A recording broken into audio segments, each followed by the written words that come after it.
Paraître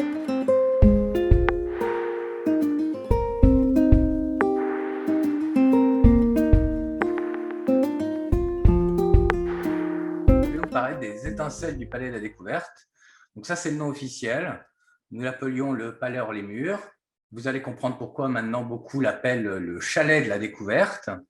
Donc, je présente cet espace, mais en fait, l'équipe des géosciences, nous sommes trois, dont je pense que beaucoup d'entre vous connaissent toute l'équipe.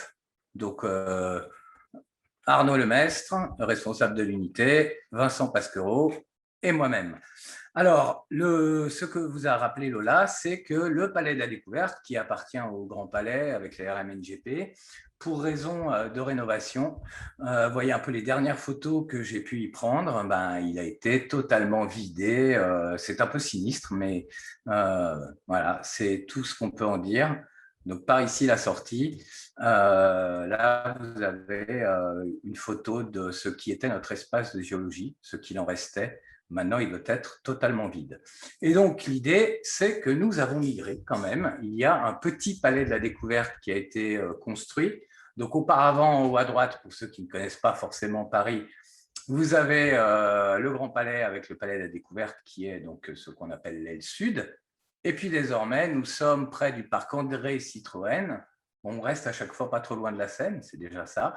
Et nous sommes donc au niveau d'un petit jardin qui s'appelle le jardin Caroline Aigle et qui jouxte le cimetière de Grenelle. Alors, j'avoue que la première fois que je suis allé voir ce fameux lieu, je suis parti dans ce cimetière et ma foi, j'ai pensé un peu à Baudelaire, alors même si lui, évidemment, il parlait d'une passante. Je me suis dit un éclair puis la nuit, mais finalement, restons positifs. Peut-être qu'avec des étincelles, c'est reparti. Alors, peut-être pas comme ça, hein, mais plutôt, vous voyez, une étincelle, deux petites étincelles, et pour finir, elles sont 6. Donc voilà le petit bâtiment qu'on nous a construit. Alors ça, c'est le recto. Vous voyez, effectivement, on est côté cimetière. Si je vous montre le verso, c'est beaucoup plus charmant. Donc c'est un atelier d'architecture qui a été retenu pour faire cette structure assez étonnante. Alors tout en bois, hein. Alors c'est très très joli à regarder, hein, et je vous montre à l'intérieur. Alors au début de l'installation, vous voyez, c'était encore très années 80. On avait des petits couleurs fluo très sympathiques. Aujourd'hui, maintenant que tout est installé, c'est un peu plus sobre, mais on voit le côté un peu chalet. On a des grandes structures. Alors là, en fait, c'est le hall d'accueil que je vous montre.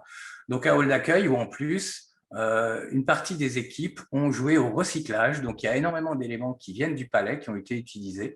Donc, peut-être il y a là une queue de dinosaure à côté du guichet d'accueil. Et surtout, vous voyez que ce guichet d'accueil date vraisemblablement de 440 millions d'années, tout comme de très nombreux, tous les porte-manteaux qui ont été installés dans les salles. En fait, c'est de la récupération de ce qui était notre espace terre et vie. Donc, vous voyez là l'état actuel de ce qu'il en reste, qui est un peu sinistre forcément.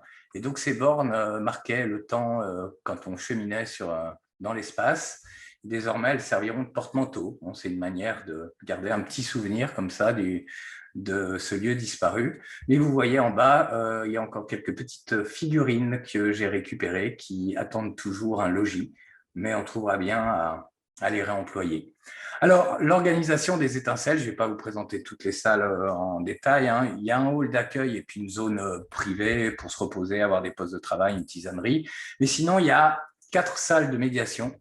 Donc, la première salle, chaque salle, enfin, sauf la dernière, sont partagées. Donc, la première salle, le chapeau vert canard, enfin bleu canard, comme on dit, c'est un partage chimie géosciences. Donc là, vous voyez une vue générale. Et donc, en fait, vous voyez, toutes les chaises qui sont au milieu de l'espace peuvent tourner. Et donc, en alternance, les gens regardent d'un côté ou de l'autre. Alors, je vous rassure, il n'y aura pas d'exposé concomitant. Hein, les gens ne peuvent pas s'amuser à tourner à droite, à gauche, au fur et à mesure, en fonction des exposés.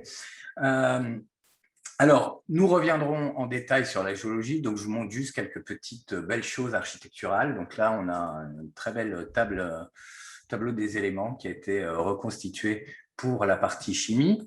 Deuxième salle, physique informatique.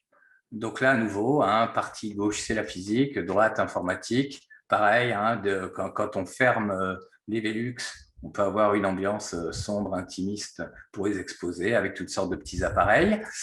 Nous avons une salle un peu différente, sciences de la vie, mathématiques, où là, vous voyez, c'est des dispositions beaucoup plus avec petite table type atelier, même s'il est prévu de faire aussi des exposés classiques avec des très belles finitions sur les tables. Et puis sinon, voilà, vous voyez, quand j'ai pris ces dernières photos, les grenouilles n'étaient pas encore installées, mais ça se trouve, elles ont rejoint leur terrarium.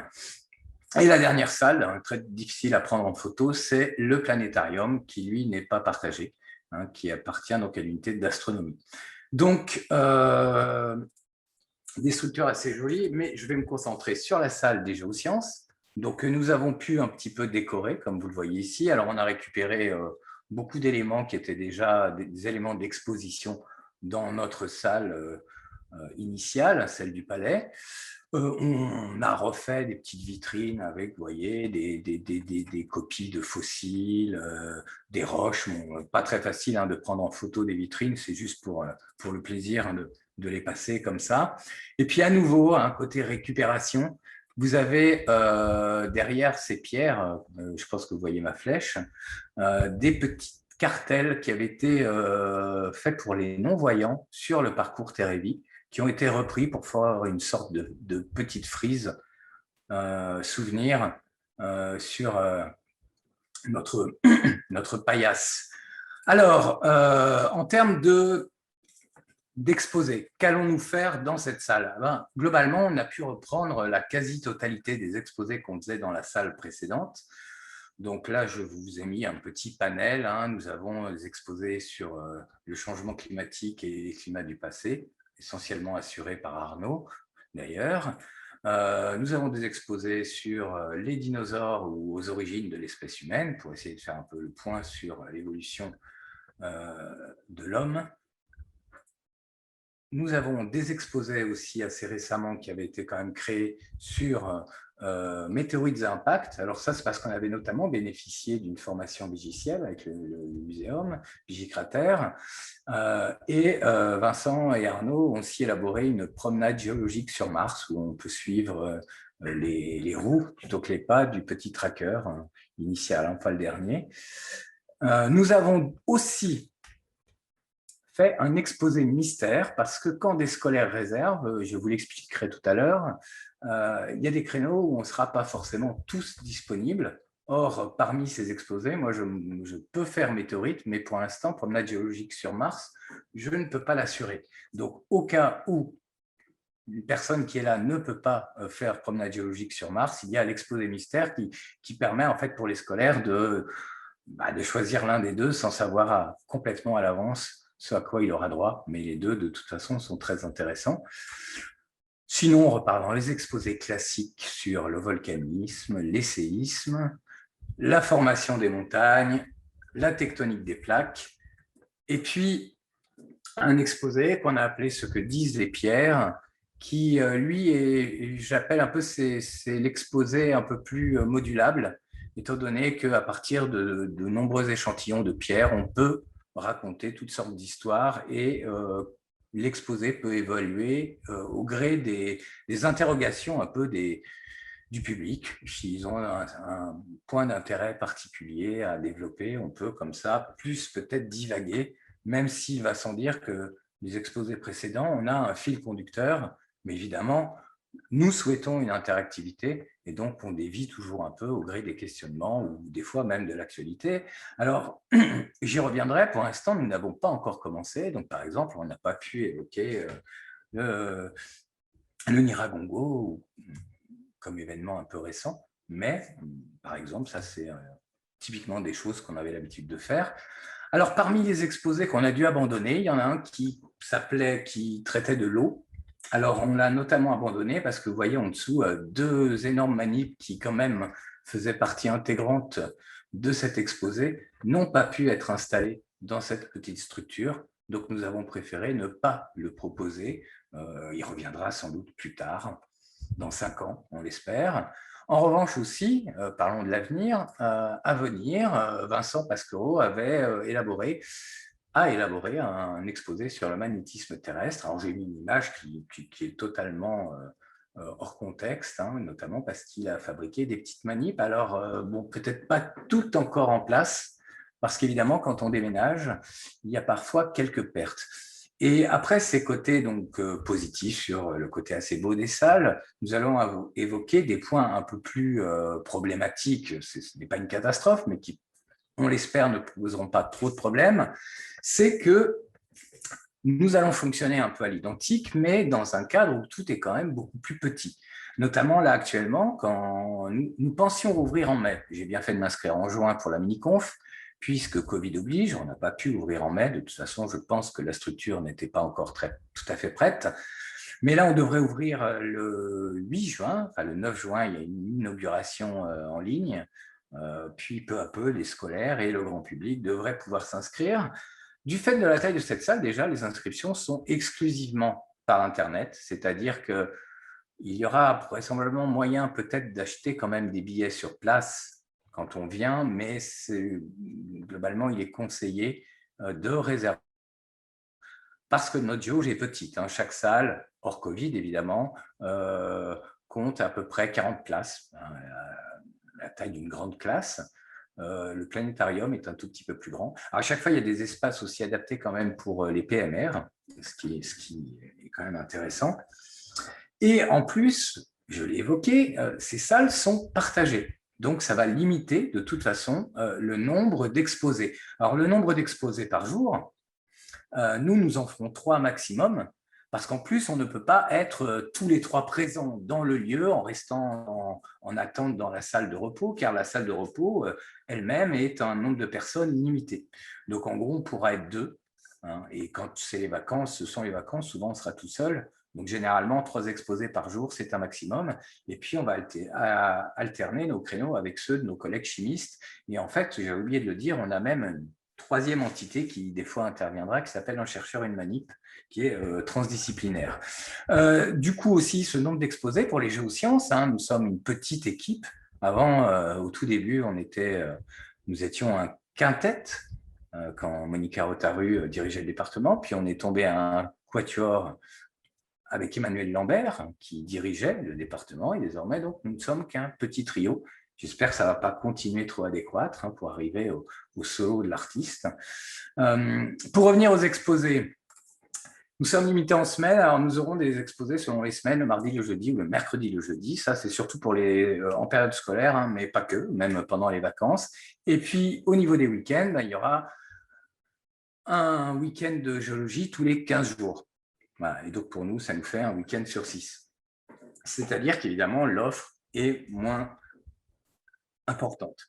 Après, pour la présentation de nos éléments, bon, c'est un peu comme avant. Vous voyez, on a un petit espace. Là, je montre au tout début, la photo, on s'installait à peine. L'espace qui est encore vierge devant les chaises l'est resté. Et donc, nous avons des petites tables roulantes sur lesquelles on peut proposer nos quelques manips. Alors, vous voyez, nos manips, elles ont besoin d'un sérieux coup de rafraîchissement. Alors, on espère que ce sera bientôt le cas, mais pour l'instant, on va faire avec. On a eu aussi quelques pertes, voilà, une manip qu'on devait récupérer, qui a disparu entre-temps. Alors, peut-être qu'on arrivera à la récupérer, mais elle s'est perdue au gré du déménagement. Donc ça, ce sont des petits impondérables pas toujours très agréables. Sinon, évidemment, nous avons nos collections de pierres. Alors là, c'est un très bref aperçu avec des très vieilles photos pas très jolies, ou évidemment des tas de reproductions de fossiles quand nous sommes dans les thématiques un peu liées à la paléontologie. Donc voilà un petit peu pour comment on va essayer de dérouler nos présentations. Alors, un petit plus. Auparavant, nous avions ce magnifique globe du relief de la Terre, alors qui est un petit peu exagéré, mais qui est un globe, donc vous voyez, qui est quand même d'une taille, c'est dommage, il n'y a pas d'échelle. Si je crois que sur la photo d'avant, on voit Vincent au loin, et vous voyez le globe encore emballé derrière. Donc c'est quand même assez conséquent. Et ce globe, donc, il tourne. Et auparavant, il était à l'entrée de notre salle d'exposition. Donc, lorsque nous faisions des exposés, on ne pouvait pas du tout le montrer au public, qui ne le voyait pas de là où il était. Et là, on l'aura directement dans la salle.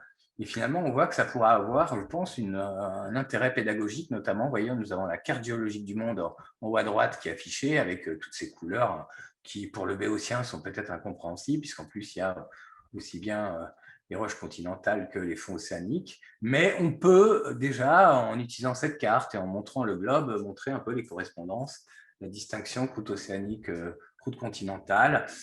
Et on pourrait carrément, là j'y mets par rapport à ce qu'on fait d'habitude dans nos exposés, là je vous ai mis une carte que j'avais refaite avec l'âge des fonds océaniques.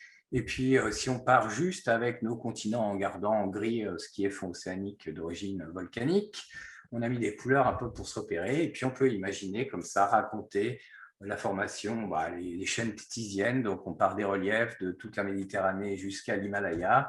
Et comme ça, on peut illustrer un peu montrer avec nos cartes. Donc là, je vous ai fait juste un petit aperçu tous les 20 millions d'années d'un petit schéma qu'il faudrait commenter de l'évolution un peu du déplacement des continents. Donc là, ce sont juste les continents et la croûte océanique. On ne parle pas de plaques tectoniques en tant que telles. Ça aurait été trop complexe de toutes les rajouter. Il y a déjà beaucoup de détails complexes. Mais voilà, un type de schéma qu'on utilise régulièrement dans nos exposés pour essayer d'initier les gens à la tectonique des plaques, notamment à la formation des montagnes. Par ailleurs, eh bien, il y a aussi le futur, parce que ce palais éphémère, comme son nom l'indique au départ, est censé durer 5 ans, peut-être un peu plus avec les retards liés aux travaux. Et évidemment, comme on n'y est pas tout le temps, à côté de ça, on a été installé, vous voyez, à la Cité des Sciences. Alors là, j'ai pris des photos quasi bucoliques. Ça dépend de quel côté du bâtiment on regarde. Donc, un bâtiment qui a été nommé Ada Lovelace, là, vous le voyez, qui est un préfabriqué un peu tout récent et assez moderne. Et là, on se réunit souvent. Alors, vous vous en doutez, actuellement, c'est pas là qu'on se réunit le plus. C'est malheureusement sur Teams, sur Zoom, en distanciel, mais ça fait avancer les choses pour réfléchir à ce que pourrait être le palais du futur, comment on va organiser nos espaces, que va-t-on y raconter. Et pour l'instant, on est au tout début, même si on a déjà, dans la précipitation qui a été peut-être bousculée par le Covid, mais pas que, et peut-être un problème d'organisation, on a déjà des choses à arrêter assez rapidement, mais j'espère qu'il nous restera quand même une certaine latitude pour continuer à imaginer. Donc là, on espère, notamment par le biais de Géol, recevoir des idées, des propositions de votre part. Il y a des tas de projets qui pourraient se monter, des salles immersives pour voir la science en train de se faire, mais pourquoi pas aussi voir de la géologie en région. C'est des sortes de directs. Là, je vous dis des choses qui sont loin d'être établies, mais pour l'instant, on peut encore rêver, donc on va essayer de le faire. Je pense que j'ai fait à peu près le tour de ce que j'avais pensé vous raconter, du moins d'un prime abord. Sinon, j'avais peut-être une petite chose amusante à vous montrer. Voilà, nous avons un exemple unique d'orgue granitique qui se trouve dans le jardin autour des étincelles. Donc là, c'est quelque chose de très intéressant à méditer. Il va falloir qu'on fasse des médiations hors les murs, ce qui à un moment avait été proposé. Et donc, je me suis dit, il va falloir quand même un peu discuter, réfléchir sur cette étrange incongruité géologique. Voilà, je vous remercie pour votre écoute.